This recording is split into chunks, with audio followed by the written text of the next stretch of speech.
So this morning we are going to walk through DocuSign from start to finish.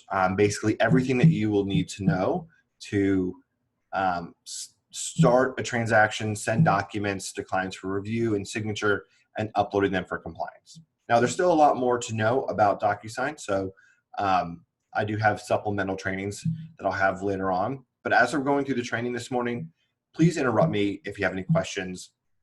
Let me know if you want me to show you something again. This training is really all about you and making sure that you walk away from it feeling a lot more excited and comfortable using DocuSign. So I'm going to jump right in.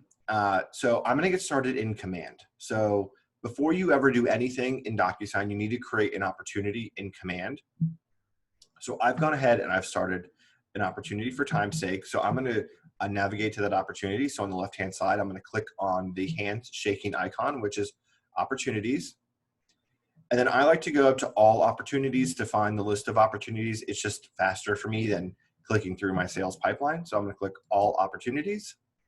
And then I'm going to come down here to 1234 Main Street, which is the opportunity that I created for this morning. So click on that. You can see I filled in most of the information here for the general information. I added the property information. And then I filled in as much of the information that I had. You can always go back and edit this throughout a transaction, or if a transaction or a deal terminates and you go under contract on a different property, anytime you see this pencil icon in Command, that lets you know that you can make an update or edit. Fill in as much of the information as possible here because DocuSign will pull in some of the information from Command. So the more that you have in Command, the less information that you will have to manually enter in DocuSign. So now that I filled out all the details for the opportunity, I'm going to click on the Documents tab. And then over here in the right-hand side, you'll see this big button that says Start a Transaction. I want to make sure that I let you know how important this is. In order for your transaction and your DocuSign room to be connected to Command, you have to click Start a Transaction. If you do not click Start a Transaction, you will not get the main benefit of using DocuSign, which is the ability to upload documents directly from DocuSign into Command. If you start a room from DocuSign directly, you will then have to manually download those documents and then manually upload them into Command for compliance review. So if there's one thing you take away from today, always make sure you click Start a Transaction. If you don't, you're creating more work for yourself. One more thing I want to point out is that if you still have .loop connected to DocuSign, or you've already started a transaction in .loop, you are unable to switch that transaction halfway through to DocuSign. Which doesn't mean you can't use DocuSign, it just means that you would then have to manually add or manually upload those documents into Command. All right, so now that I've got everything set up, I'm going to click on Start a Transaction, and it's going to open up a new browser window with DocuSign. Now, if you have pop-up blockers on, it will prevent the new tab from opening. So just double check to make sure that you don't have pop-up blockers. Usually though, you'd get a little red square up here in the URL bar that you could click on. It would say pop-up blocked, and always allow pop-ups from Command or DocuSign. So I'm going to log in using the credentials that I used for the account that I've connected to Command. And now Command has now dropped me off in my new room within DocuSign. And the way that I know that this is the room with this corresponding DocuSign or with that corresponding opportunity is because the name of the DocuSign room is the same as the Command opportunity name. So 1234 Main Street Stark Potts listing. So Tony Stark and Pepper Potts are my pretend clients for today. And I'm going to be listing their house at 1234 Main Street. And then you also see here, it says expected closing date of 11/30/2020. I put that information in Command. So like I was saying earlier, the more information you can put into Command, the more information DocuSign will have. Now, if this is your very first time signing into DocuSign, before you do anything, you need to confirm your NRDS ID number. Your NRDS ID number is the number that DocuSign will use to confirm that you are a member of the Georgia Association of Realtors and thus have access to use the copywritten GAR forms.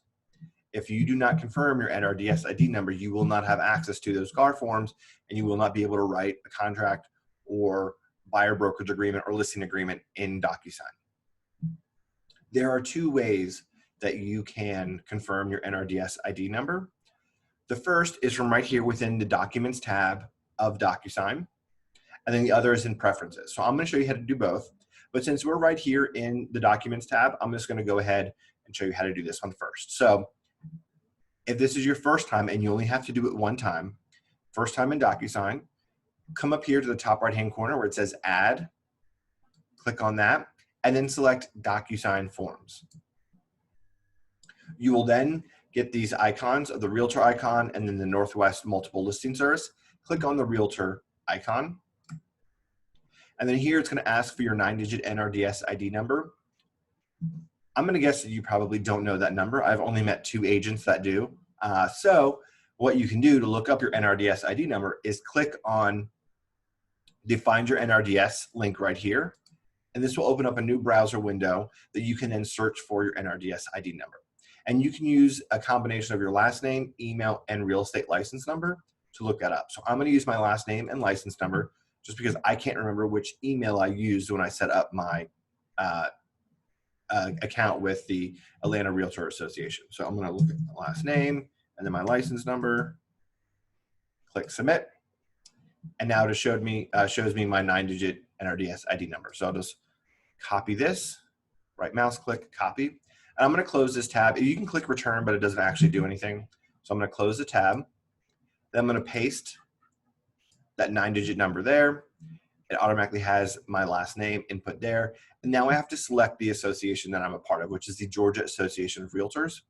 So just click on that drop down and just scroll all the way to the bottom. Because the Georgia Association of Realtors is about like 12th from the bottom. So you click on Georgia Association of Realtors, click validate, and now it will confirm that I'm a member of those 2 associations, so the National Association of Realtors and the Georgia Association of Realtors. If this is your very first time confirming your NRDS number, you will have another window that pops up here that is for the Georgia Association of Realtors, and it's going to ask you to accept those terms of service. Click accept.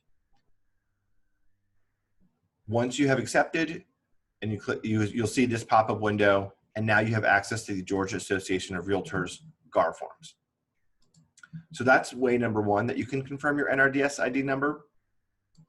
Way number 2 is in the top right-hand corner. If you click on your image or your initials, and then select Preferences. And then on the menu on the left-hand side, click on Integrations. And scroll down just a little bit and you'll see NRDS ID information. And you can search for your NRDS number or input it here. So to the right of this text box here, it would have the link to find your NRDS number. You can search that number the same way I just did using your email, last name, and or license number. Put that 9-digit number here, your last name, and then confirm Georgia Association of Realtors. And then you will again have to click accept the terms of service for the Georgia Association of Realtors. So make sure that before you do anything in DocuSign that you confirm that NRDS ID, or you will not be able to start writing documents and using the GAR forms. Any questions on confirming your NRDS ID? No questions on that, but I want to say, why didn't my DocuSign pull up when I clicked on the name? What do you mean when you clicked on like the DocuSign room? Like, so we're back on, you know how you put in their details and everything, you go to documents and you go to transaction? Click on start a transaction? Yes. Yep. So when I started a transaction, it didn't take me to the DocuSign. Where did it take Maybe because I don't have anything. Where did it take you? Let's see. So start a transaction. There's sync transaction and go to transaction. Do I go to transaction? Yeah, click on go to transaction. Okay. So when I go to transaction, it just says opportunity timeline. It doesn't So take. I'm going to assume then that you haven't set up your DocuSign account. Okay. So yeah, so you do have to manually do that, and you and I can do that right after this call if you want. It only takes a Okay. few minutes. Yeah, Thank you. yeah. So jumping back into DocuSign, so I confirmed my NRDS ID number. So now what I'm going to do is I'm going to go back into that DocuSign room that I just created and kind of pick up where we left off. So you can, I'm going to click on dashboard. I'm going to click back on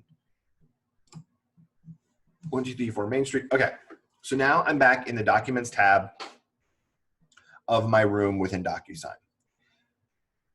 So you've confirmed your NRDS number, everything's good to go. Now you want to start actually creating documents for this transaction.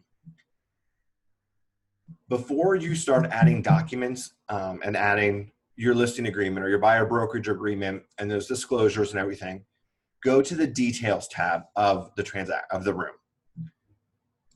The Details tab is where you're going to input all of the information about the transaction. So the property address, the MLS number, offer price, client information.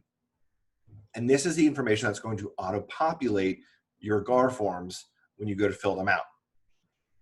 I do want to point out that DocuSign does not sync with FMLS like .loot does. So you're unable to put in the MLS ID number and then have all of the information about the co-agent, the property listing details auto-populate. You have to manually do them, but if you put them here in the Details tab, you only have to do it one time, and then all of that information automatically populates on all the documents.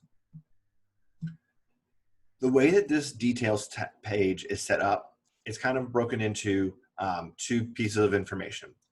On the left-hand side, for about 3/4 of the page, is going to be all the information about the transaction, the property, listing details, offer details, closing date, all that information. Then on the right-hand side, right-hand quarter of the page is going to be the information about our clients and us as the agents. So you'll see here we have seller 1, scrolling down, seller 2, still scrolling, we have listing agent 1, and then if there's a co-listing agent 2. And if you're working with the buyers, here's where you input buyer 1's information, buyer 2's information, buyer's agent information, or buyer's agent 2 information. So I just want to point that out because depending on which side of the transaction you're working on, you need to input your client's information into those fields because the information on the Details tab will auto-populate the mapped fields on any of those GAR forms. I also wanted to point out that the buyer's information is kind of pretty far down on the page. So if you are representing the buyer in a transaction, just make sure you scroll all the way down to double check that their information is filled in. So now I want to fill in this information so it does auto-populate my GAR form. So I'm going to click on Edit in the top right-hand corner. And like I had mentioned earlier in Command, fill in as much of the information that you can at this time, knowing that additional pieces of information will become available throughout a transaction. You can always come back and add information, edit information as needed. So I always recommend to start at the top and work your way down. So local currency, I'm going to select the US dollar. MLS ID number, I'm just going to type in a fake number for today. Origin of lead doesn't really matter. Company room status is fine. Property address, I'm going to type in 1234 Main Street, Northeast, Atlanta. We're going to do Fulton County, state, Georgia, postal code 30324. Property type, I'm going to do single family detached, residential detached. Year built, I'm going to do 2006. Special circumstances, there are no special circumstances. So for today's example, I am going to walk through a listing because I want to show you how to use the disclosures, the seller's property disclosure and community association disclosure. So I'm going to fill in the listing date. So I'm going to select, we're going to list it today, 10/2. Listing expiration date, let's do 11/30. Original listing price, we did 375. Current listing price, 375, 375. 375. Offer details, well, we're just about to list. We don't have an offer yet. Highest bid confirmation, closing details. We don't have any of that information just yet. So we are good with the property details. You can fill in any of this information about tax, lot size if you want to, but it's not necessary. So don't spend too much time on it. So I'm gonna go back to the top because now that I filled in all the information about the property, I'm gonna fill in the information about my clients. So since I am doing a listing today, I'm working with seller 1 and seller 2. And you can see over here on the right-hand side that my seller's name, phone number, and email address is already here because this information was pulled out of Command. So the information that I put in their contact card is now here in DocuSign. You do want to double check it, make sure it's correct. And you do want to make sure that the email address that you have here is the email that your client will be checking to sign documents. Because I have a lot of my clients, their personal email address, but because we do a lot of back and forth during business hours, they've actually requested that I update DocuSign to be their work email address so they can get it while they're busy at doing work. I guess since no one's technically at work anymore. So I have seller 1, name, phone number, email address. I don't need to fill in the property address. Basically, you just need to make sure that you have their name and their email address at a minimum. So scrolling down, we have Pepper Potts. And then her email here, which is just my personal email. We're good to go there. And then scrolling down, listing agent, we have myself. Here's my phone number, my email address, company. So you'll see here, it automatically populates Keller Williams Realty First Atlanta. I would recommend that you remove Realty from the name. So I'm just going to leave it as Keller Williams First Atlanta. And if you're with the Atlanta Perimeter office, I recommend that you change the name to KW Atlanta Perimeter. Lynn has approved that name. And the reason I recommend these changes is so that way the name of the company fits in the text box on the GAR forms for company name.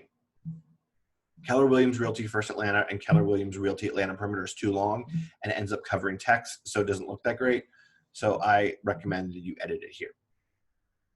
It pulls in our address. I need to confirm the city, Atlanta, county or country, United States, state, Georgia, postal code 30342. And then listing agent 2, I'm not working with a co-listing agent. Scrolling down, like I mentioned earlier, here we have buyer 1, buyer 2, and buyer's agent. You may feel compelled to input the buyer or the co-agent, cooperating agent's information. Here, you can do that. But I'm going to go ahead, I'm going to tell you now, and I will tell you again when we get to that point when we send these documents for signature. I do not recommend that you send any document to a cooperating broker from within DocuSign. And I'll talk a little bit more about that as to why. So if you do want to put in your co-op agent's information here, you can. Just remember, you should not send him or her any information from DocuSign directly. So now that I've input my property details, my client information, my contact information, I'm going to click Save in the bottom right-hand corner. And the room has been updated. So now we are able to start adding documents. So I'm going to start adding my GAR forms. So to do that, I'm going to click on the Documents tab. And now we can start adding documents. Now, I also want to point out here that when we were using .loop for compliance review, we had very specific directions on how those folders and documents should be organized for Lynn and Alita to review. Well, compliance now takes place in Command, so you can set up your DocuSign room any which way you want, which means that you can be as organized or as messy as you like. If you want to be super organized, you can add folders. So I personally like to have a listing folder or a buyer brokerage agreement folder. Then I have my contracts or documents that I'm negotiating versus documents that are confirmed. So if you want to create a folder in here, click on Actions in the top right-hand corner, select Add Folder. Folder name, I'm just going to name this Listing Agreement because I'm going to put all my documents that are with my listing agreement in a separate folder so they don't get mixed up with any of my contracts. So I'll click create. And you now see I have a listing agreement folder and a room docs folder. The room docs folder is going to be the default folder within your room. And any document that you add to the room, either from within DocuSign, a document that you upload, or if a document becomes complete with signatures, it will default into the room docs folder. You can then very easily move that into another folder if you like. So now I've set up my organization. I'm going to start adding documents. So to add GAR forms to your DocuSign room, click on Add in the top right-hand corner. Select DocuSign Forms. Give it a second to load. If you have that gray screen and it takes a minute to load, be patient. DocuSign is working. For whatever reason, sometimes it takes longer than others to load. We'll leave it at that. For the First Atlanta agents, when you want to look for GAR forms, you want to select DocuSign Forms Library, and then we'll come here and select the Georgia Association of Realtors Library. I don't know why the Greater Alabama MLS is there. It is, but don't worry about it. So select GAR, and now we'll have access to all 180 GAR forms. If you're with the Atlanta Perimeter office, Stacy has gone ahead and has organized all of the documents for you in groups.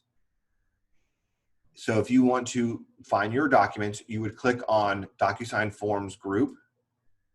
And then here from the drop down, you would then have a list of form groups. So you'd have a listing group, buyer brokerage group, lease group, commercial group, brochures, and then it would show all the documents that are within those groups here. First Atlanta doesn't have those groups set up because we wanted to make sure, and the MCA office wanted to make sure that everyone knew how to properly find forms within DocuSign in the event that a form that is not in a group, that you know how to find that. So I'm going to go back to my forms library. I'm going to select Georgia Association of Realtors. And now I want to start adding forms. So the first form I want to add is the exclusive seller listing agreement. Now you'll notice when I start typing in exclusive seller, I have 3 documents that pull up. I have a commercial listing agreement, I have exclusive seller listing agreement, and my non-exclusive seller listing agreement. I would recommend that you start to learn the form numbers for the GAR forms that you most regularly use. So here you can see F101, because what will happen, and it's happened to me so many times, it's embarrassing.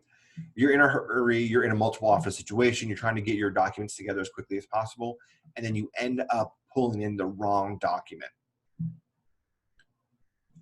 I can't tell, I've sent the condominium seller's property disclosure to clients more times than I care to admit, so it is real. So just start to pay attention and start to learn what these form numbers are. So when you found the correct form that you want, click the circle on the left-hand side and select it. It'll let you know that you have one form selected. So I also want to add in my seller's property disclosure. So I'm going to type in seller's property disclosure statement. You can see here we have a few of them. We have the condo one, land lot, new construction, and then the seller's property disclosure statement, exhibit F301. I also want to add my community association disclosure right here, F322. And then I also want to add in the purchase and sale agreement because I want to walk through using that document because that's probably going to be the most commonly used form within DocuSign. So, and I understand that, you know, for my example today of a listing agreement is, you know, as a listing agent, you probably would not be writing offers, but I want to show you anyway.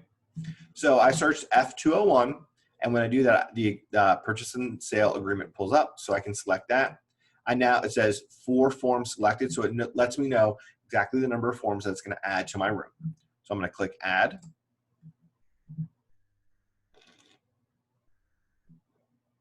And now all of my forms are in my room.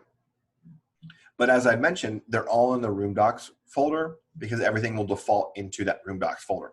But I want to organize it. I don't want to have my purchase and sale agreement mixed up with everything for my listing agreement. So there's 2 ways that you can move forms from one folder to another. The first is you can roll your mouse over the form icon and the circle appears in the top left-hand corner. You can click that to select it. And whenever you select a form, this toolbar will appear in the top of the screen. And you can click on the move icon. And this pop-up will give us an option to put it in a new destination. So select a destination. I'm going to select folder in current room. Select destination, listing agreement, click move. And now the page will reload and my listing agreement is now in my listing agreement folder. But I still have 2 more documents I want to move. The other way to move documents is by rolling your mouse over that document icon, click on it, and just drag it into the folder that you want. Super simple. I'll do the same for the property disclosure. Perfect. So now we have our documents in the correct folders that we want them. And you'll notice that these documents are in alphabetical order. You can change the sorting of the documents by clicking up here where it says name A to Z. You have different options of going by name, oldest or newest, or owner. Going by newest may be the most simple because as you're going through the process and you start adding new versions of things, you want to see that new version first. If you want to have things in a very specific order, you do have the option of renaming documents. So you can name it 1-seller's property disclosure, 2-community association disclosure, and it will put it in that order. All right, so now that we have our documents added to the room, we've put them in their correct folders, let's start updating documents. So I'm going to start with the exclusive seller listing agreement. To edit it, just click on it and the DocuSign will open it up.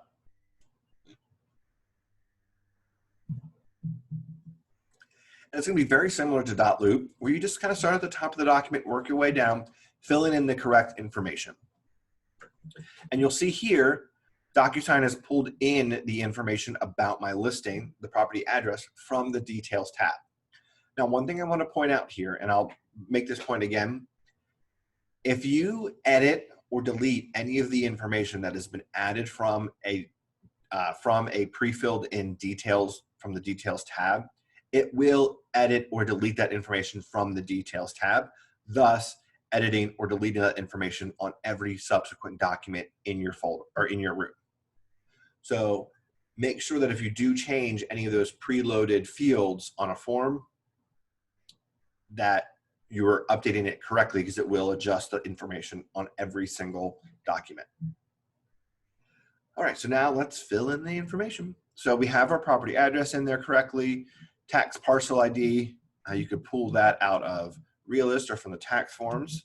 So I'm just going to put in a pretend number there. Our legal description. One thing I want to point out really quickly. Today's training is about how to use DocuSign. It is not how to fill in these forms correctly and legally. Please refer to Lynn and Alita on for the accuracy of the types of information that you need to input on them. I just want to show you from a productivity standpoint and how to actually use these documents. So for legal description, I'll select attached as exhibit here too, or you could use the deed booking page if you're like me. Scrolling down, listing period. So we'll do today's date. Now DocuSign does not have the address or the calendar feature that .loop does, so you do have to manually type in your date, so 10/02/2020. And then I can click tab to go to the next box, and the listing period, let's do through 11/30/2020. Broker's duty list price listed at $375. That pulled in directly from the Details tab. Now you'll notice there isn't a comma in there. For whatever reason, this field for list price does not allow commas. So I can try to type it in there. Well, I guess it's going to let me do it for right now, but you'll see later on when I click save, it will remove the comma. So just want to point that out. So that way, if it goes away, you're not doing anything wrong. We don't have, for whatever reason, this field doesn't allow it.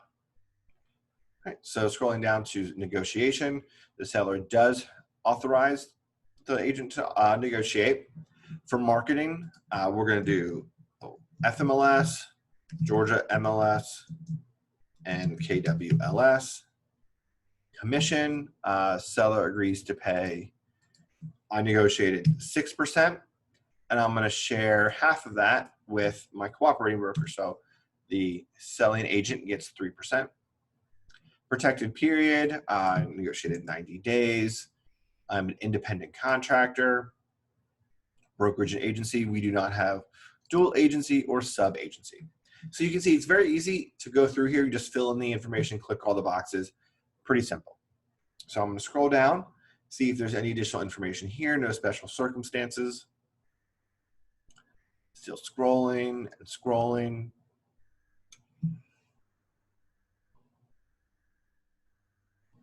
Excuse me. Still scrolling. All right, so now we get to our brochures. So we'll want to select any of the brochures that you want to send to your to your client.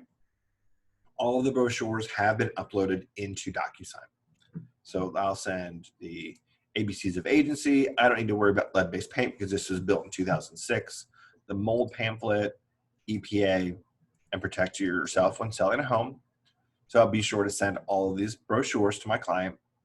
And then exhibits. So the legal description will make this Exhibit A. And then special stipulations. So if you have special stipulations that you want to include, you can just type them in here.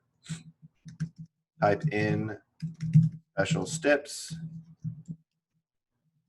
and more steps if you like, more and more. You can just type them in here. If for whatever reason there isn't enough room for you to put in all of your steps, you have two options.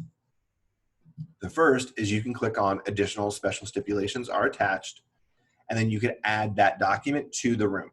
So you could add that whole separate page where you have a full page to write in all the stipulations, which I wouldn't expect you to have that many for a listing agreement, but in the event that you do, just so you have that option. And the second option is in the envelope, you can add a text field and edit the size of the font so it's smaller so you could fit more stipulations in the same area. So I'm going to keep scrolling down.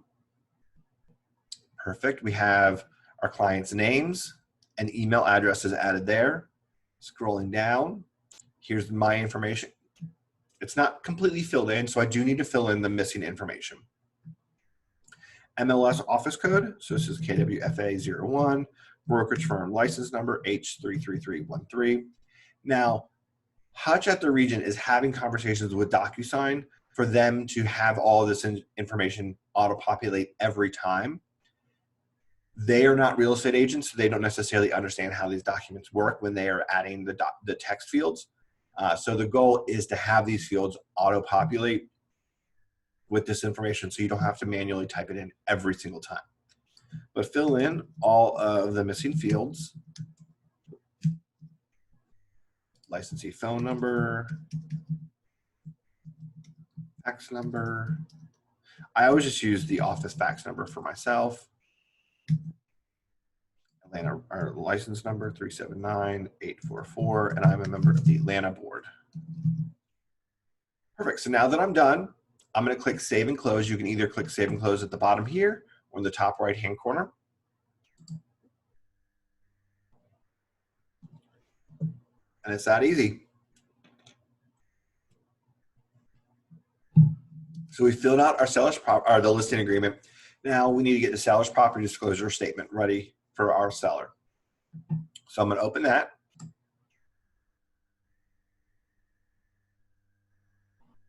Let's give it a second to load. And we'll start at the top and work our way down. So it auto-populates the address from the details page, but we don't have an offer date yet. So we'll leave that blank. And then we'll scroll down and you'll see there are no text fields here. There are no radio buttons here. There's nothing for me to add, type, click, select, anything. That is on purpose. The seller's property disclosure, community association disclosure, and lead-based paint, all of those fields are mapped for seller one to fill in the information. Us as agents are not allowed to fill in that information. We're not allowed to be held liable for that. So the system doesn't allow us to do it. So you'll see there's just a bunch of blank boxes nowhere for me to add anything. That's normal, and that's how it's supposed to be. So I'll just scroll down to make sure I'm not missing anything.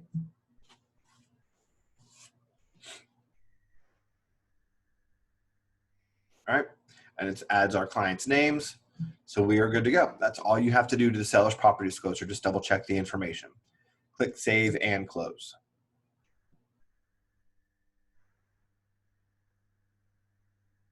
And I'm gonna do the same thing with the Community Association disclosure. So I'll open that.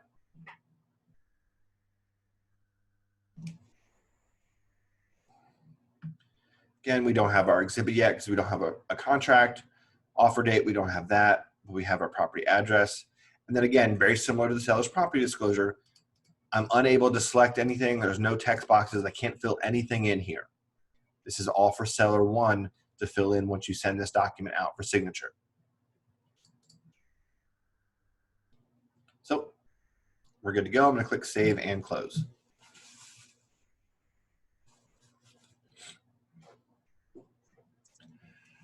All right, so we filled in all the information for our listing agreements. While we're here in the Documents tab, let's go ahead and fill in the purchase and sale agreement.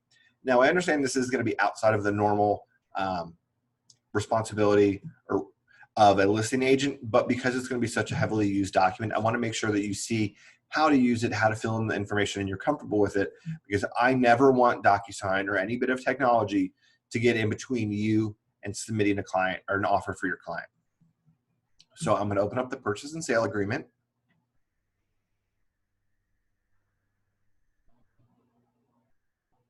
Let's give it a second. Perfect. So you can see some of the fields have already been pre-populated from the Details tab. And with everything in DocuSign, just start at the very top and then work your way down. Double check all the fields, see if you're missing anything, if you need to add anything. So offer date, so I'm going to write in today's date. So I'm going to type in 10/02/2020. Our property address, county, zip, MLS number, tax ID number, I would add that here. We have our legal description will be attached as exhibit. All right, and then field number 2, purchase price paid by buyer. So we'll do 375,123. And now you see when I typed in that comma, it gives me that invalid number. It will delete that comma out of the purchase price. I don't know why, it just does. Seller's contribution to closing costs, say they're going to ask for $5,000. We want closing date to be, let's do 11/03/2020, so we'll give it a month. Possession at closing, holder of earnest money will be KWFA. Closing attorney, we'll do Campbell and Brannon. And again, this is not a training on how to fill in the correct information for this form. This is really just about how to use this form. The earnest money, we will pay by check, and we'll have it, let's do $3,750. I'm going to tab over to within 3 days of binding. So you can see it's very easy. And one thing I like about DocuSign versus .loop is that when you tab between these fields, you can just tab, tab, tab. You can't accidentally delete any of these text boxes. I can't tell you how many times in .loop I made a mistake and I spelled something wrong, so I was trying to go back and delete the incorrect spelling, and I ended up just deleting the whole text box. Then I had to add a text box, reformat it. DocuSign will not delete text boxes from the documents, so you don't have to worry about that. Just a little added bonus. So our due diligence, we're going to negotiate 10 days. Lead-based paint, this home was not built prior to 1978. And we'll see here, listing broker, Keller Williams First Atlanta. You see, if you had Keller Williams Realty First Atlanta or Keller Williams Realty Atlanta Perimeter, it wouldn't fit in this box here. So by having Keller Williams First Atlanta or KW Atlanta Perimeter, it will fit. We are representing seller as client. Now it has my name there. Just leave it alone, because if you delete your name here, it will delete it from the Details tab and thus delete it from all the places that your name is mapped on any of the forms. So selling broker today we'll do Harry Norman, and that Harry Norman is representing buyer as client. No material relationship, and we'll give them until 12 p.m. on 10/03/2020 to respond. So just filling in the information, very simple and straightforward. Scrolling down.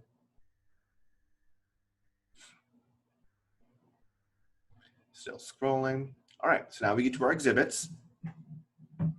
So we are going to do our legal description. We're going to select that. We're going to do our seller's property disclosure, community association disclosure, and we're just going to leave those for now. Now I know there'd probably be a few more. You'd want to have your financing exhibit, but I haven't added that today. So I'm going to have my community association disclosure. I'll leave that as, I like that as B. My legal description, I like that as C, and seller's property disclosure, A. There we go. I'll come down here, type in my special stipulations. Now you'll see that this text box here for special stipulations isn't that big. I don't know why when DocuSign was mapping these fields, they did not make it the full space. You're unable to make this text box bigger. So if you have too many special stipulations, like I mentioned on the listing agreement, you have two options. You can select the additional special stipulations are attached, or you could add a text box in the envelope in just a few moments, and you can format that text to be smaller so you can fit more in there. I don't think you're going to win yourself any friends between the co-op agent and the closing attorney by having very small font for special stipulations, but it'll get the job done of fitting them all on one page. So we'll just type in special step, special steps, special steps. Ooh, spelled that wrong.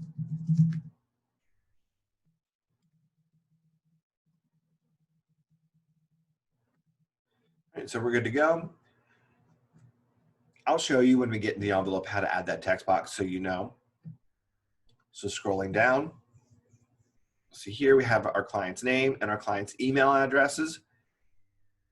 Now, I personally do not like to include any of my client's contact information on any document that I will be sharing with a co-op agent.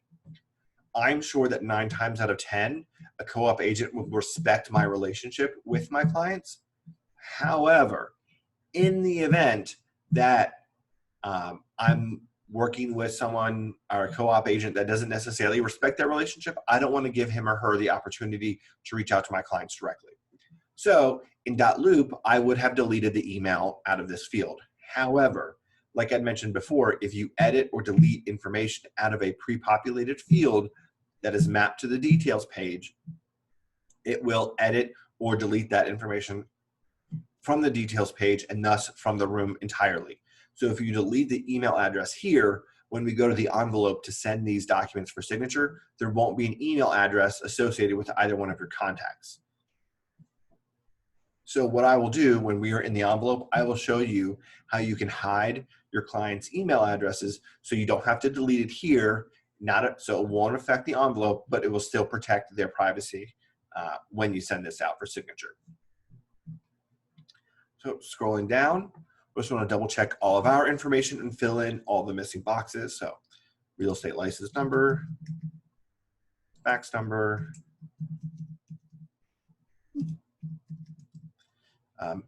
realtor membership, Atlanta, fax number,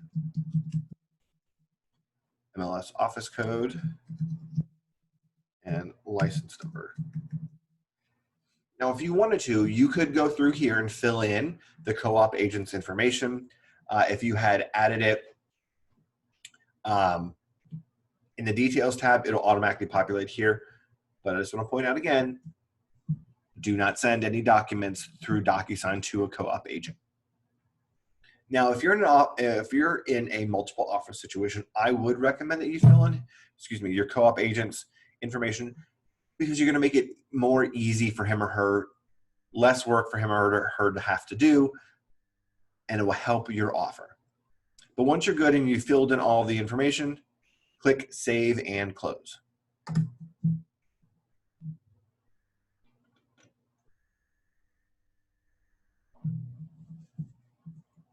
All right.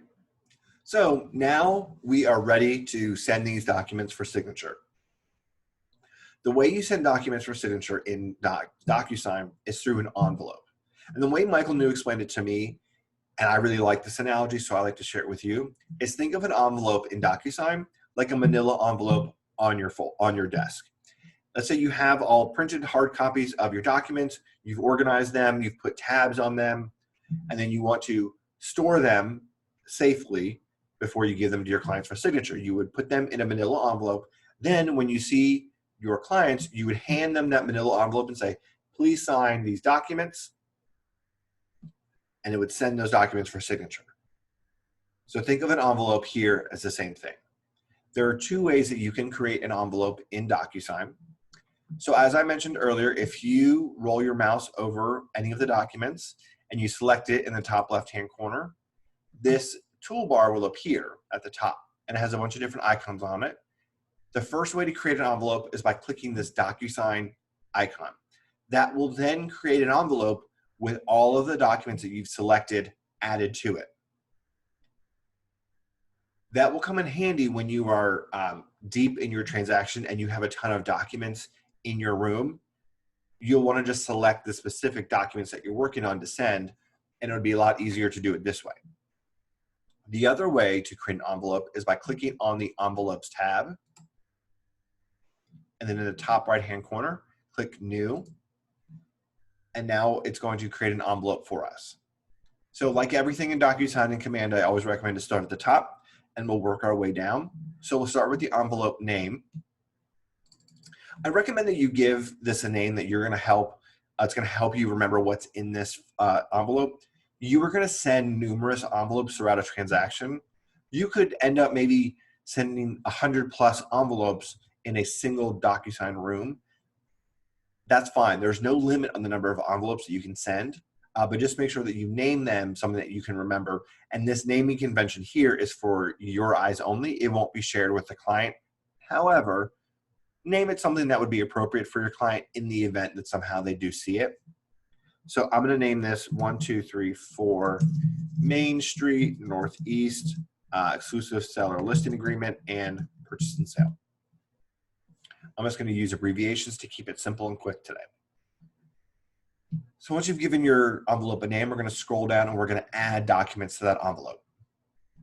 To add the documents from the room that we just added or just used, I would select Room Docs here. And now it's going to show me a list of all the documents in the room.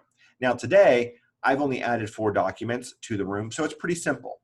But if you start adding a ton of documents or have a ton in here, you will have to scroll through a list of numerous documents. So that's where I was saying it could get kind of tricky if you go this way for creating your envelope. So I'm going to select all 4 documents and click Add Selected. And now it's going to load those forms into this envelope.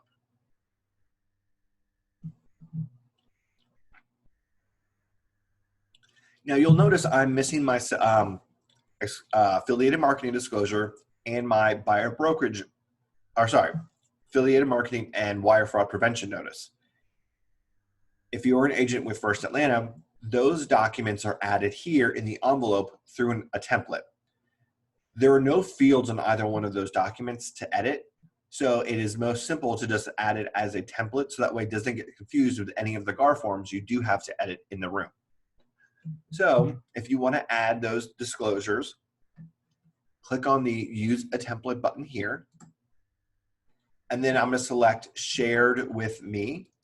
And these are going to be all of the templates that the MCA office have shared with all the agents within the First Atlanta office.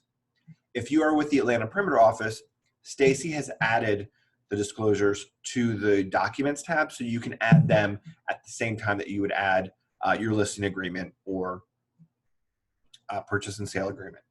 So I'm just going to scroll down and look for my affiliated marketing and wire fraud disclosures.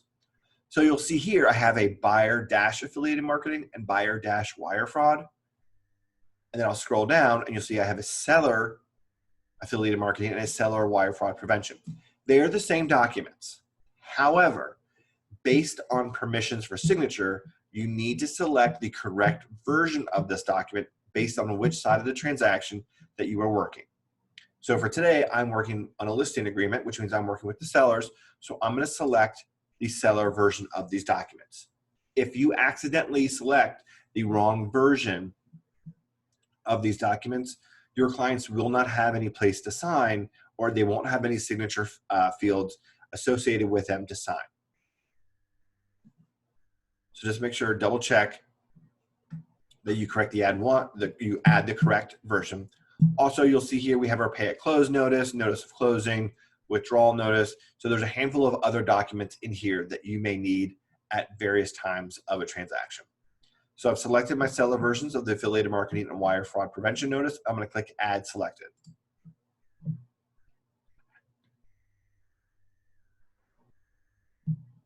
All right, so it's now added those to my envelope.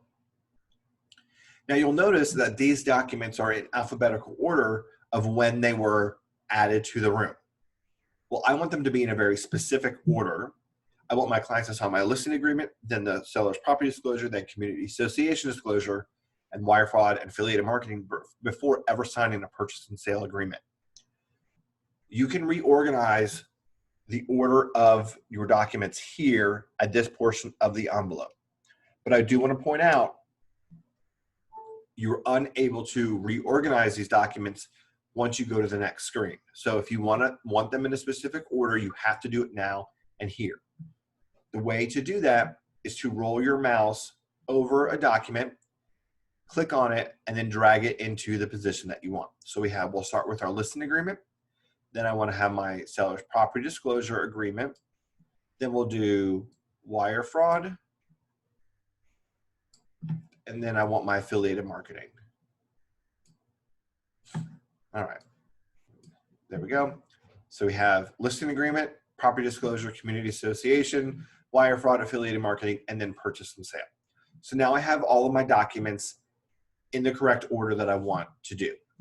If for whatever reason you needed to add a document from your computer, so let's say you've downloaded the disclosures from FMLS or from the listing agent, you can add them directly here, and you can click on more and then upload.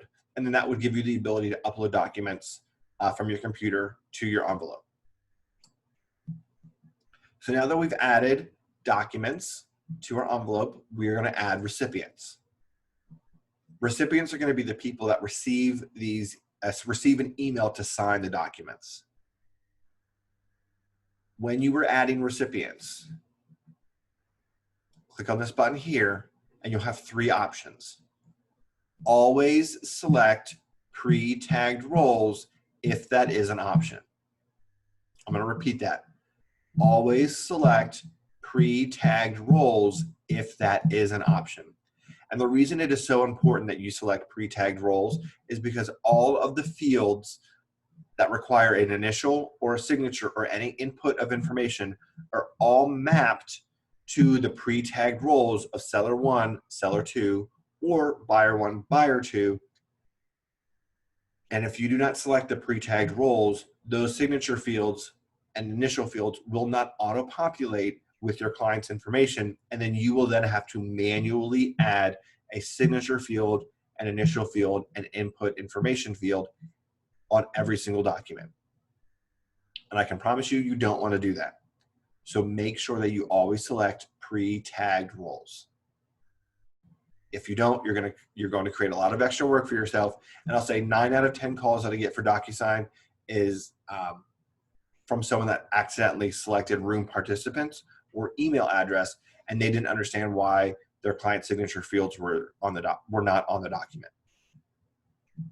So I'm going to select pre-tagged roles, and then it's going to show me a list of all the available signature fields on any of these documents.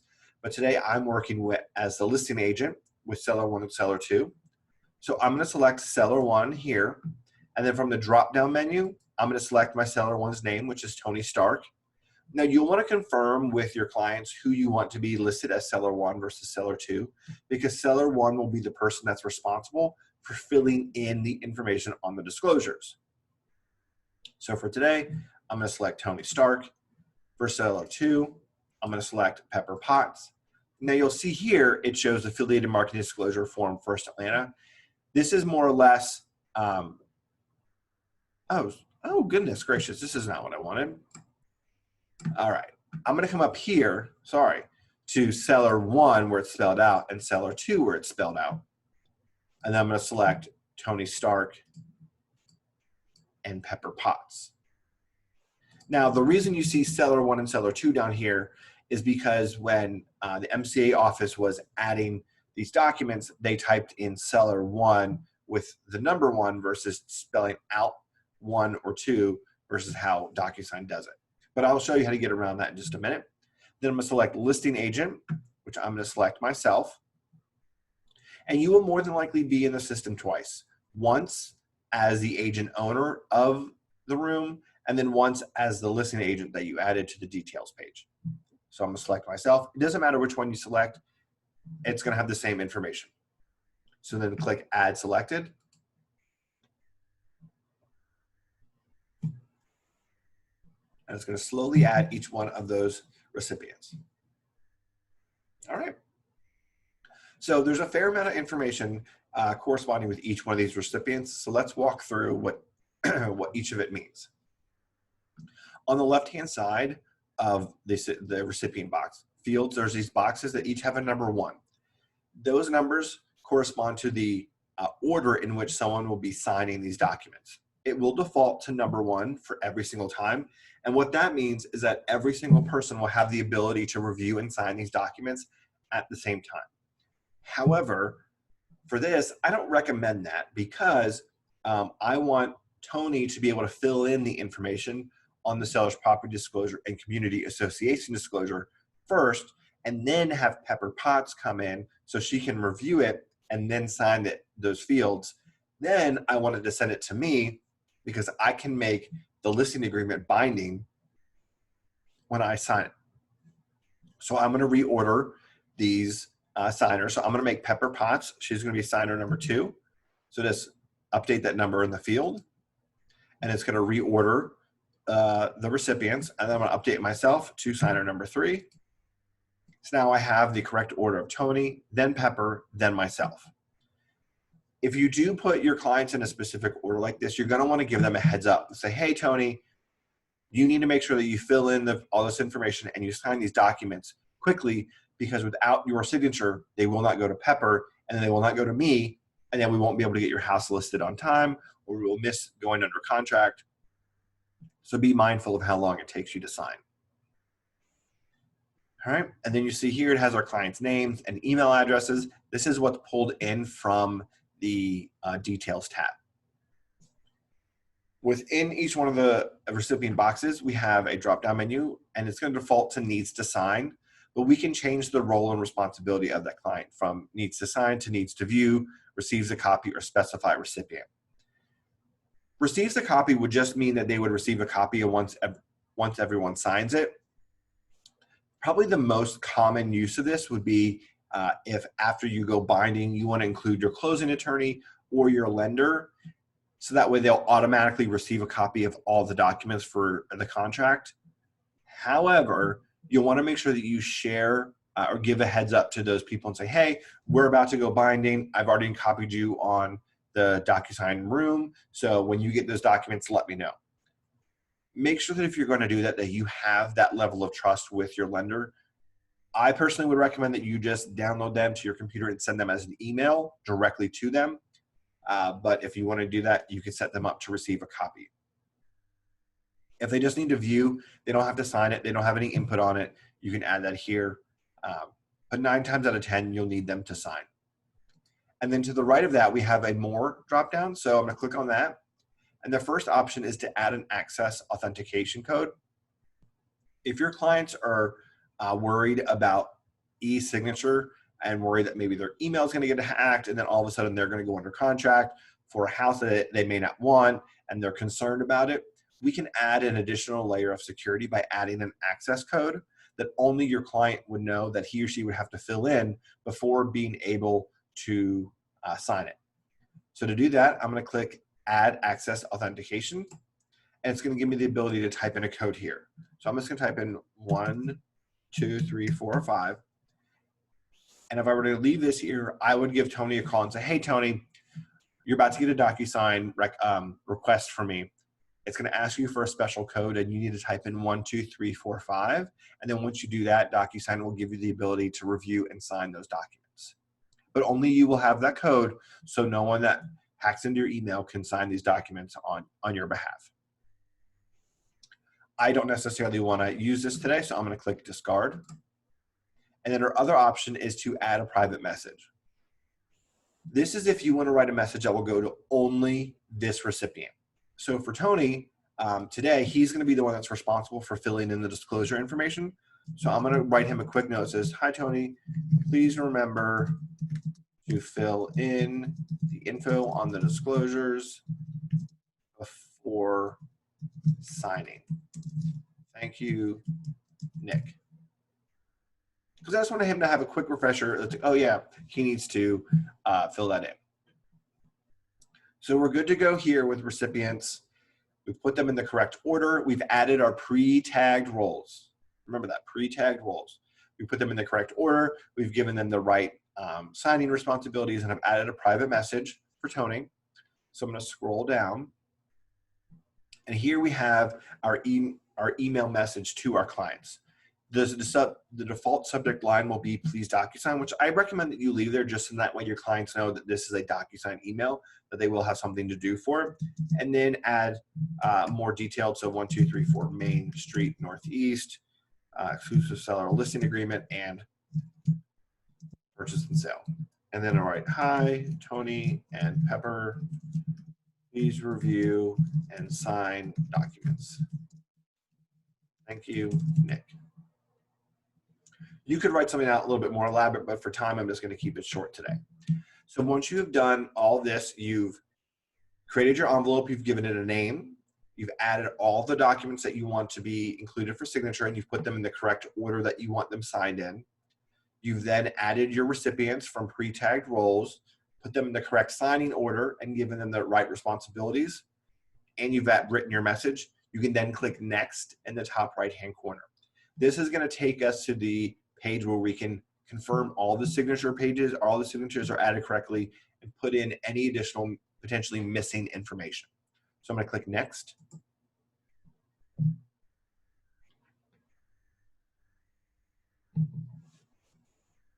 And now we are in the DocuSign envelope editor.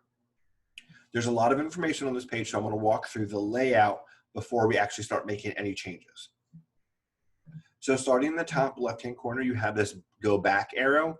If for whatever reason you need to go back or exit out of the envelope, click on the go back arrow. DocuSign is always saving the updates that you make to it. So if you add a bunch of signature fields and then you have to leave, click go back and it will save it for you. The next is the envelope name, which you can't change. Below that here, you'll see where it says Tony Stark and has a yellow circle. There's a drop-down menu there, and you'll see it has Pepper and myself, and each one of us have a different color corresponding to our names. And this is to let us know visually who will be responsible for what pieces of information on these documents. So if I select Pepper from the drop-down, you'll notice that all these standard field icons over here change to blue. And if I select myself, they all change to purple.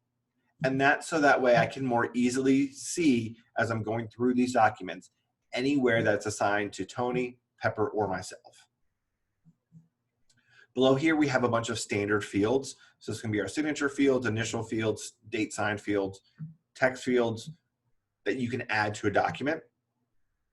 Then up here on the left hand, at the top of the screen, you can edit or redo, undo, and you can change the size of it. So if you want to zoom in so you can see these documents bigger and it's easier to read. Then over on the right-hand side, we have thumbnails of each one of the documents. And you'll notice that these documents are in the same order that I had selected in the envelope previously. You are unable to change a document order from this field or this screen here. So just know that once you get into the editor, you're unable to change the order. Now you can maximize each one of the documents, and there's a thumbnail here, so you can quickly scroll through the pages of the document so you can get to the one page that you want. And then you'll notice here that it has little tabs on the corner, and that's to let you know that there's a signature field or a required field for both Tony, Pepper, and myself. And I know that because of the different colors that correspond to each signer's name. So what I'm going to do is I'm going to quickly scroll through the documents. I just want to give them a quick glance over, make sure that all the information is in here. I haven't missed anything. If I have, I can make some quick, easy edits here. Excuse me. So we're still scrolling, scrolling.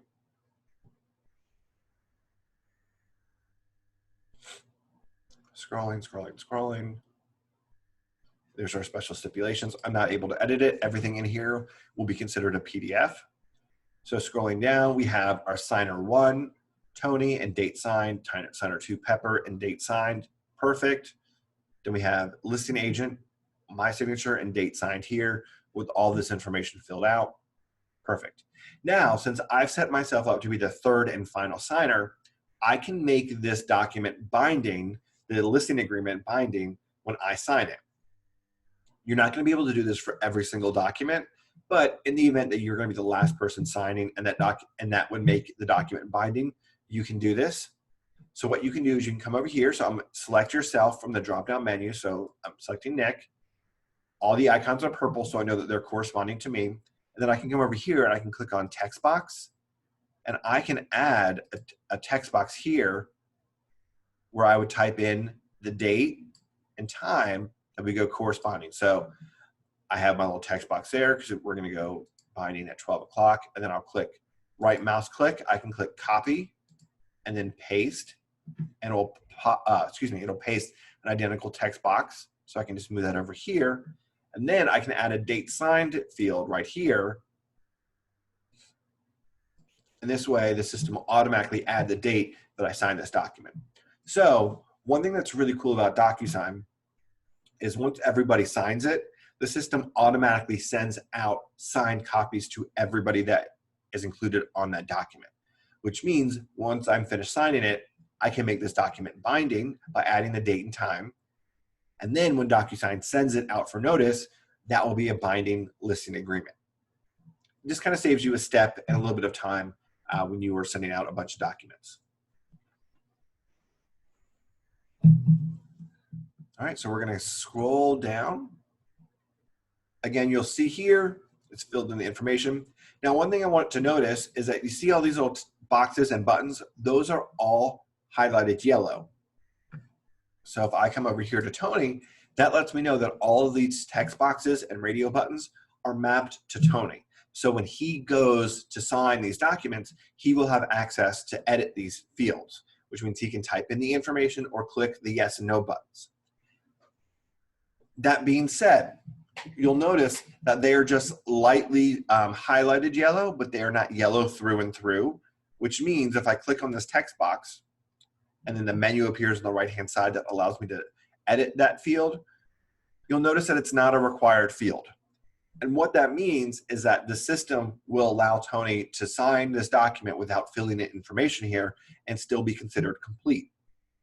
So what will happen is the system will jump from required field to required field to required field and jump right over all of this information that seller 1 has to fill in for the seller's property disclosure. And what you'll want to do is say, hey client, hey seller 1, just be mindful that when you sign the documents, the system is just going to have you jump the signature field to signature field. But make sure you scroll up to fill in the information for the seller's property disclosure before clicking finish. That's way number 1. Or a quick little trick that I've learned, that if you want the system to stop on this field, you can click on this text box here for what year was the main dwelling constructed, and then click required field.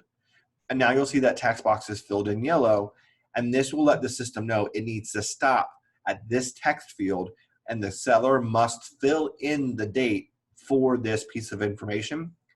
And it will make it a lot easier for seller 1 to then go through and fill in the remaining information and select the yes, no buttons accordingly.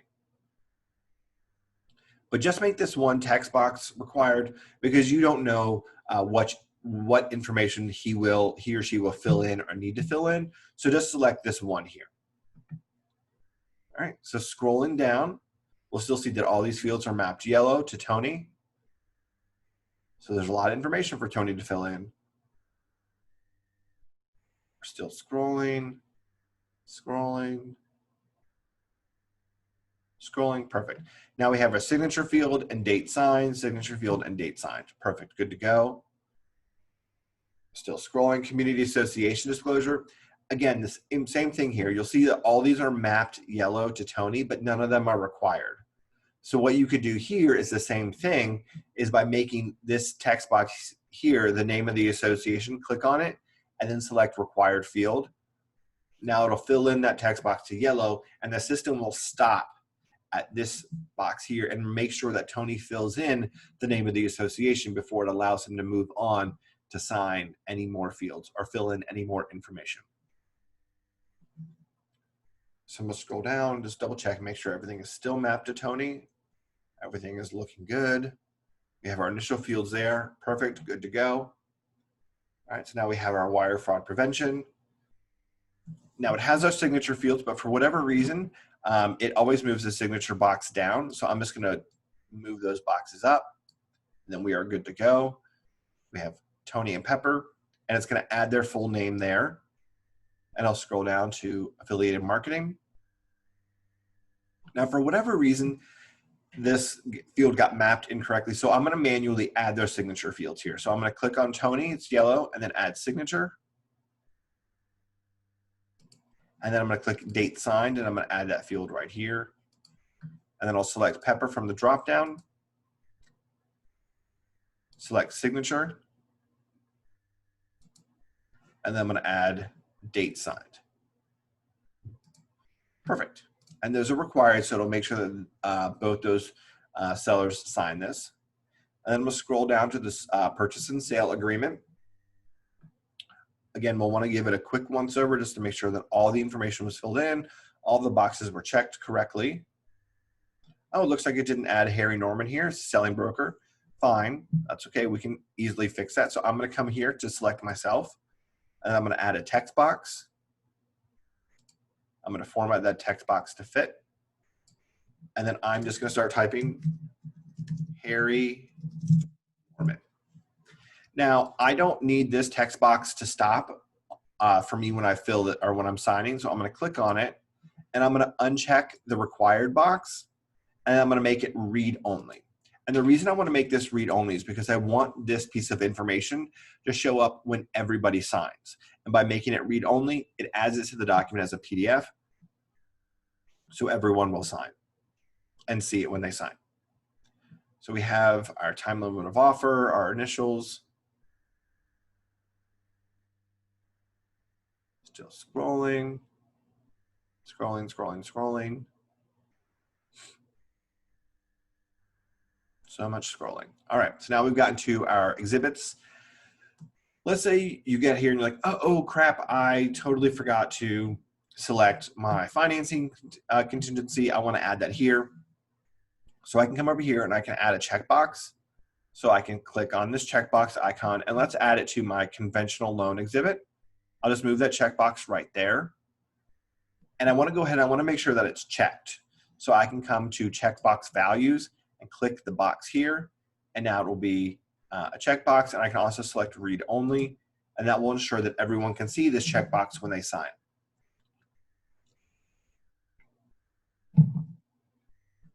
All right, now scrolling down to the special stipulations. I mentioned earlier that there's a way that you can add a text field here in the envelope to add more stipulations. So if you want to do that, click on the text box here, drag that up here, and then format to fit throughout this entire area. So you can see I have a lot more space now. And you can just start typing in stips, lots of stips, more and more and more, lots more. All right, well, you can see that's too many stips for this space because I'm at a 9-point font. So what I can do is I can select all, and then I can come over on the right-hand side into this editing menu, and I can come to formatting, and then I can change the font size to font size 7. And now you can see Now this text is very small, but it fits all of my stipulations. So this is what I was saying. That's not going to make you any friends with the co-op agent or listing or the closing attorney by having super small font here, but it will get all those stipulations fit in this space. And similarly to before, I want to uncheck required field, and I want to make this read only because I want to make sure that everybody can see that these special stipulations are on this purchase and sale agreement. So scrolling down, now we are at our signature fields.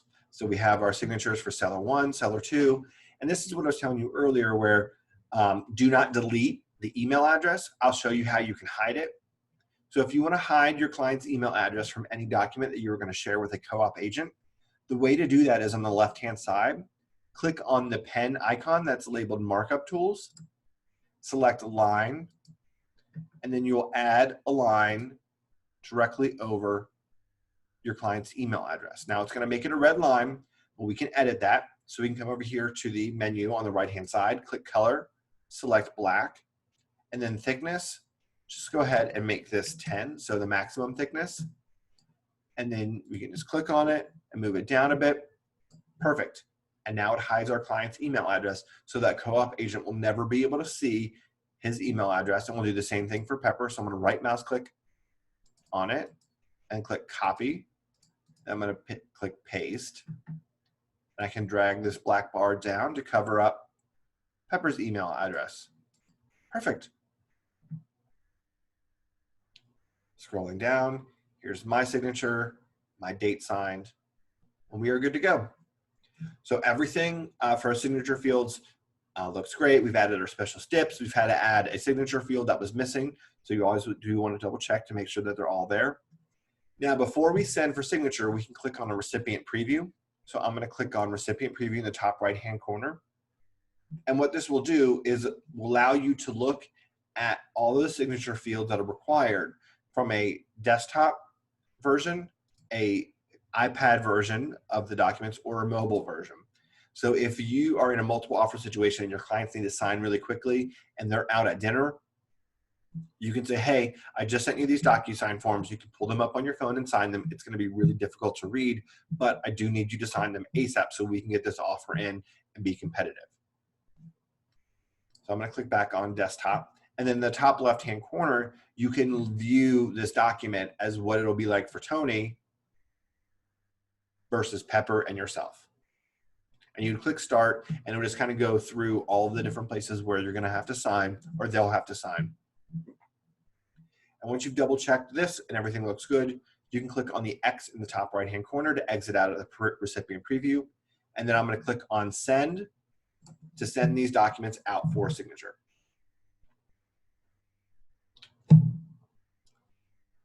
So now it'll let me know that this envelope is waiting for others.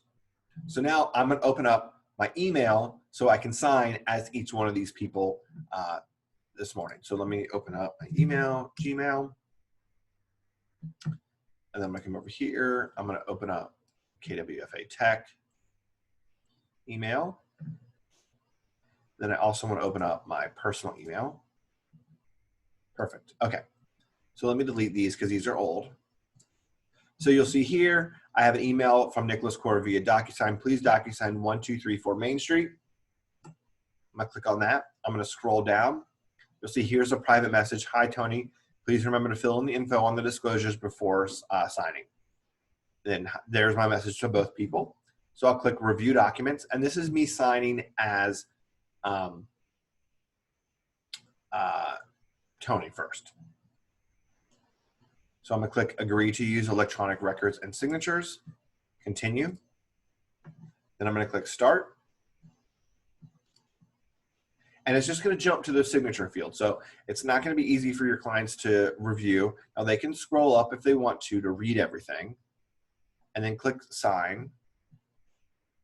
So do we sign this first one here? All right, click Sign there.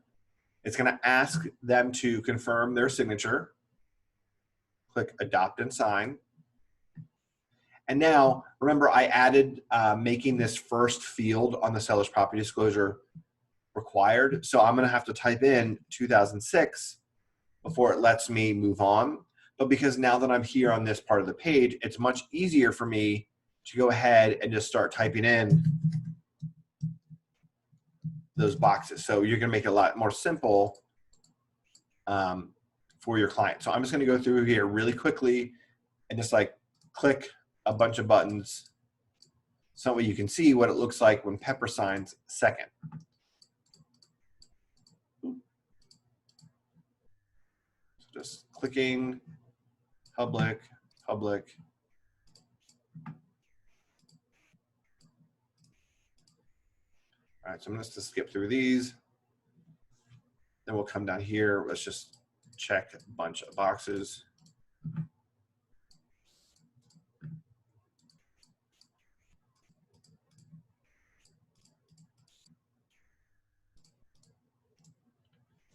All right, scrolling down, click sign. And again, now we're at the community association disclosure. So he has to fill in the name of HOA. And then it's much more easy for him to scroll up and then select mandatory homeowners association. It's gonna be $1,000 paid in 2 installments. And I can come back down, contact person, person's name, HOA company. I'm just, typing in trash here. Type in my number. Mailing 1, 2, 3, 4. I'm just putting in fake information there. Scroll through here, account to be paid, $100. I'm, just, there's not a special assessment. So again, just road trash pickup, road maintenance, playground, clubhouse, cable, and then sign. We have our identity theft, sign, initial purchase and sale agreement. I'm going to scroll up because I want you to see that by making these special stipulations read only, they show up here when Tony signs. Scroll down, and you'll see also here that the email is blacked out so no one can read it, and then click sign.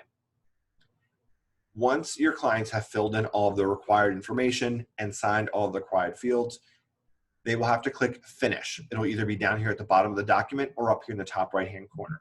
They must click on finish. So I'm gonna click finish. And then it's gonna ask if they wanna create a DocuSign account, which they can click no thank you because they don't need to.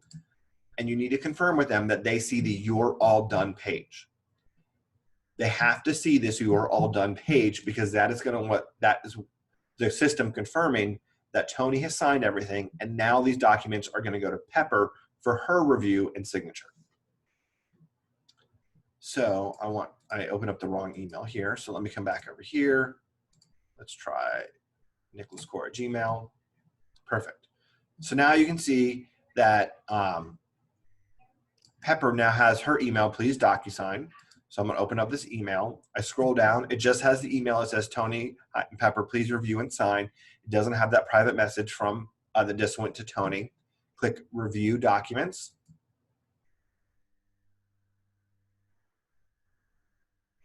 Again, agree to use electronic signature. Continue. Start. Sign. Confirm signature. Adopt and sign. And then it's going to jump all the way to the end of the seller's property disclosure. But I'm going to scroll up because I want you to see that by Pepper signing second, she is able to see all of the information that Tony input on this form so she can double check to make sure that it's correct. Because if there's something wrong, you want to go ahead and do that from the get-go rather than having clients or potential buyers see the wrong information. So click next. Same thing here with the HOA. You can see filled in all this information. So I'm gonna click initial, sign, sign, initial, sign, sign, and now Pepper is finished. So I'm gonna click finish in the top left-hand corner.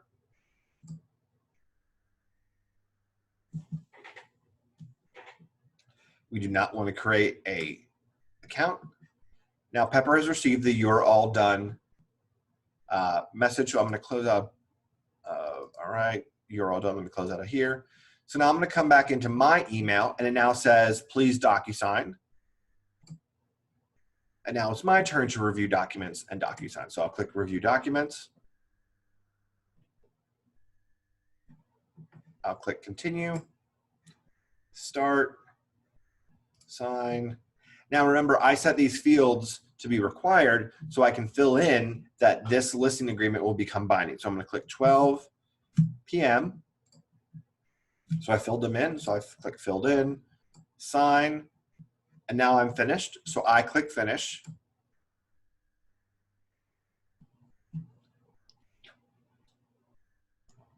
It's going to ask if I want to log in. I'm going to say no thanks because I already have it open. And I've now received the "You're all done." So now that I know that I'm good to go. So I'm going to come back here to Tony's email because you'll see once everyone has signed, DocuSign automatically sends out these documents. So it says completed, please DocuSign.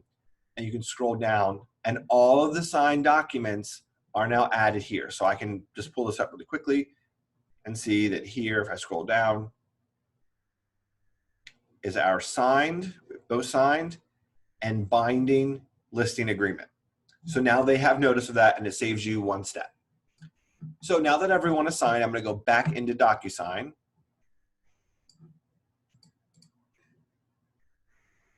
All right. I'm going to click refresh on this page so you'll see that it shows as completed. So everything is done. I'm going to go to the Documents tab and I'm going to scroll down.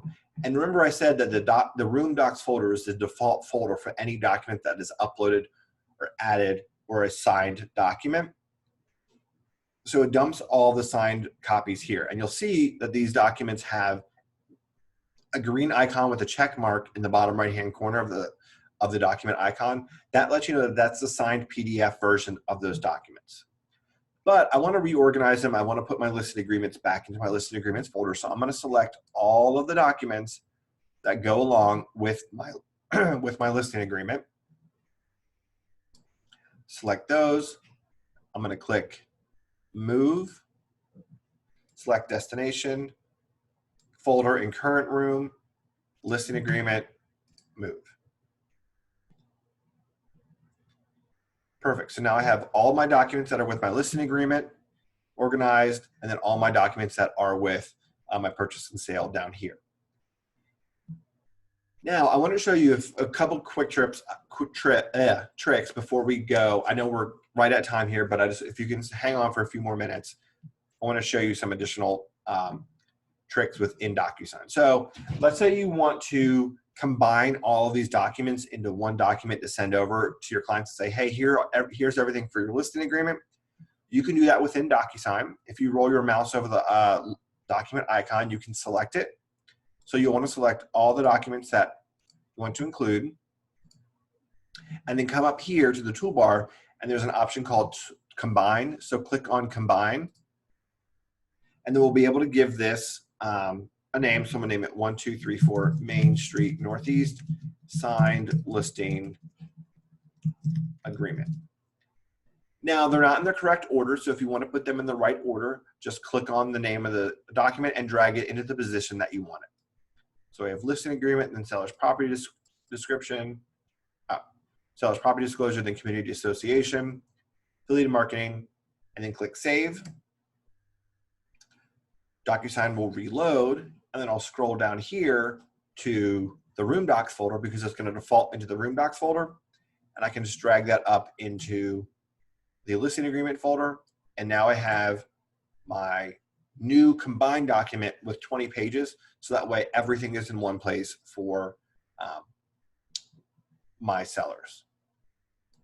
Let's say you get a document from a co-op agent. They send over an offer and it has all the documents with that offer in a single PDF.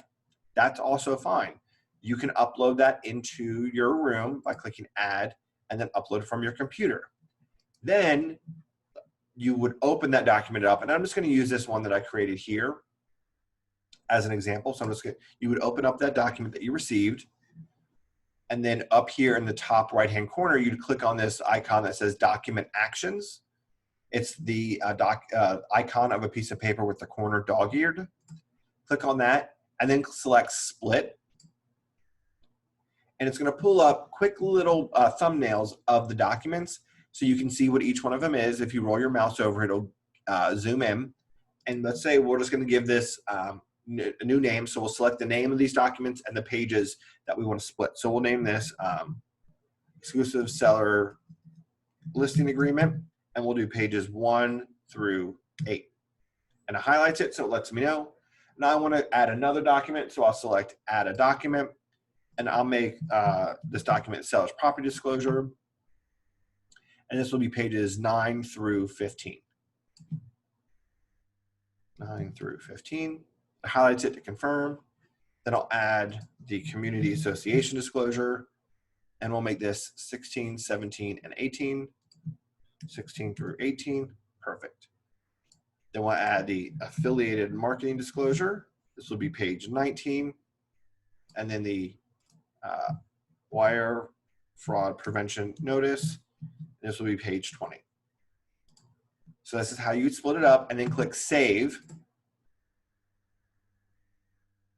The page will reload. And if I scroll down, all of these documents will be down here in the Room Docs folder, all broken out into separate documents. So I can select those, and if I wanted to move them, I can move them into a different folder or whatnot. So that's how you combine and split documents. So now once you have all of your signed documents ready to go, you need to submit them to compliance for Lynn and Alita to review. The way you do that is in Command. So I'm going to go back into Command.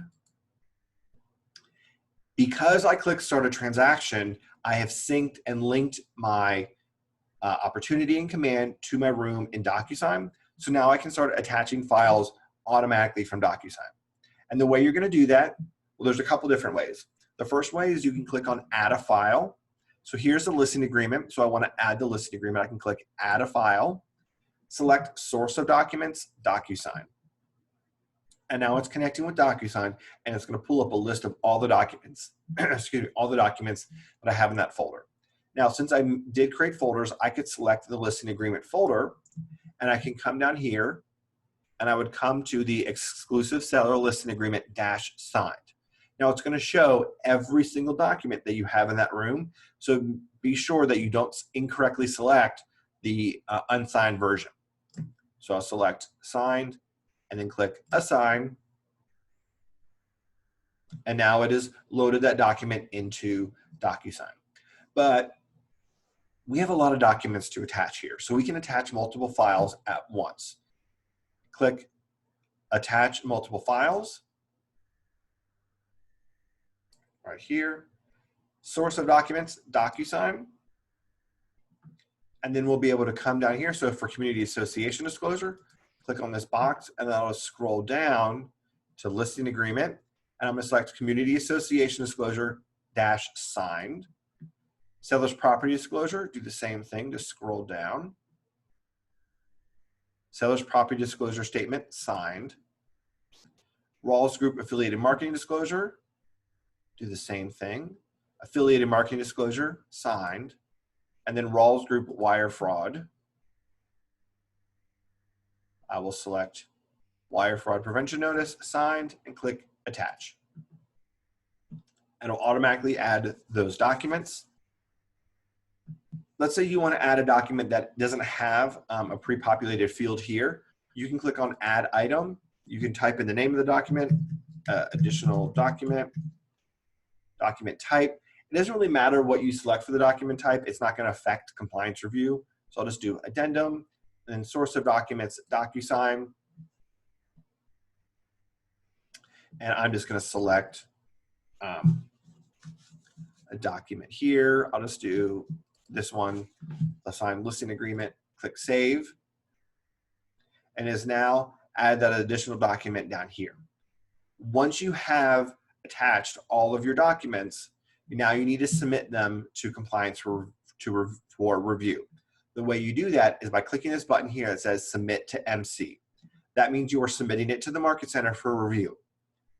It will then automatically go to Lynn or Alita to review. Once they review it, they will let you know if these documents that you have attached are approved, or if they are not, they will include a little note next to it saying what you need to do to that document to get it to be compliant.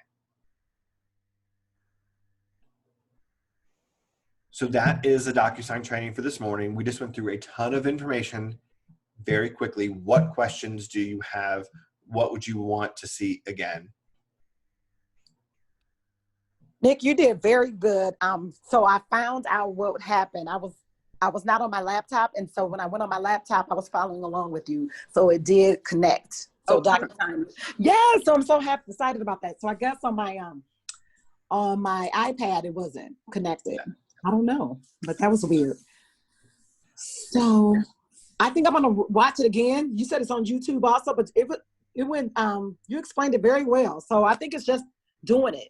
Yep. You know, when the time comes. Yep. And then I've also put together a step-by-step guide for DocuSign, which basically goes through all the information that I talk through, but in a Word document that I can share as well, if that's helpful. So in that way, if it's like 11 o'clock at night, you have another reference. To check. So any other questions? Oh, sorry, I'm always reference. Yeah. Perfect. Jeff or Charlotte, any questions from you this morning? Anything you want to see again?